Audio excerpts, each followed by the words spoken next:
590 is moving, just looped around from the emergency center here on Scottsville Road. I took a trip around to see how the guys were doing, and we were able to get all the way around 490 to 590, and 590 is running pretty good considering the conditions. All right, we're talking with Sheriff Pat O'Flynn here on News Radio WHAM 1180 during our storm coverage. You mentioned the Monroe County Emergency Operations Center. Is that up running full blast now, or do you have a partial crew in there? What's going on over there? It's actually it's a partial crew, but there's quite a few people here, and definitely coordinating all the emergency services. So things seem to be running smooth from that perspective, and hopefully we'll get the weather to cooperate in about an hour or so, and then we can get the roads addressed, because that's the big problem, is trying to get the roads cleared so we can open it up and have everything running smooth. The Honorable Pat O'Flynn on the line with us here at News Radio WHAM 1180. So you've been sheriff for 16 years, and you talk about cooperation. I do a lot of work with law enforcement around here, and I always am overwhelmed by how all the agencies, whether it be your sheriff's office, the New York State Police, the Rochester City Police Department, the Marshal's Office, everybody comes together in a time of need, and it's a very collaborative effort for you guys out there, especially on a day like today, right? Today, everybody's relying on everybody, and we're sitting right next to the troopers up here and coordinating from this end, and but the level of coordination out there is just absolutely fabulous, and you have to share resources. Even down at the neighboring counties, we're working closely with Tom Doherty and his team to make sure that everybody along the 390 stretch is moving too. You mentioned Sheriff Tom Doherty from Livingston County. He sent me a text on my flip phone, Julie, on my flip phone. Sheriff Tom Doherty said he's out with a car off the road, and he's a working sheriff, as he says. So all these guys, you know, they're elected. You see them on TV. You see Pat O'Flynn. You see Tom Doherty. You see Phil Pavaro.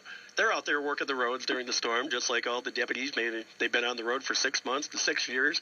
Sheriff Patrick O'Flynn's been working in the office forever, as is Tommy Doherty. And so you can stand secure. Our sheriffs are working the roads with you today. And maybe, Pat, you could give some advice to people who are at work right now.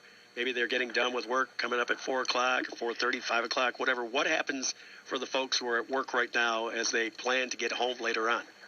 Well, with the county closing at noon, we're able to stagger some of the exit out of downtown, so we're able to keep the cars moving. And hopefully some of the other businesses will take that into consideration. If we can get people to start to get on the roads and start to work their way home at this point, we won't have a big influx of cars during the 5 o'clock rush hour. So that's what we're hoping. In fact, I just took the county executive with me. We left the emergency center here, and we had a car that was stranded out on 490 by Plymouth Avenue. So she thought to bring food and to the kids and the mother in the car out there. So it was nice to try to help out one that we did hear about that had been stranded for several hours. But if the businesses can do that, that should help us out a lot. But no unnecessary travel unless you're trying to get home. We're talking with Sheriff Pat O'Flynn from the Monroe County Sheriff's Office. Julie, did you hear that? Did you hear this properly, that the Monroe County Sheriff, Patrick O'Flynn, and the Monroe County Executive, Cheryl D'Onofrio, personally out there delivering food to a family stranded in a car? I love it. There's probably so many people out there right now who have been in their car for hours and, are cold or tired or hungry, and it's just, a great example of why it's so great to live in the city when something like this happens. You might be in your car by yourself, but we're all in this together. Yeah, that's for sure. It's a team effort. So true. There's so many volunteers out there at intersections helping out and just trying to keep things moving and make sure everybody's safe. It's really been it's been heartwarming to see the response of people.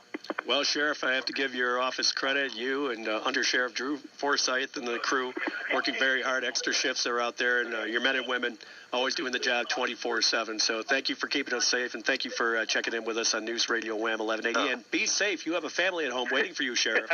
God bless you guys. You too. Thanks.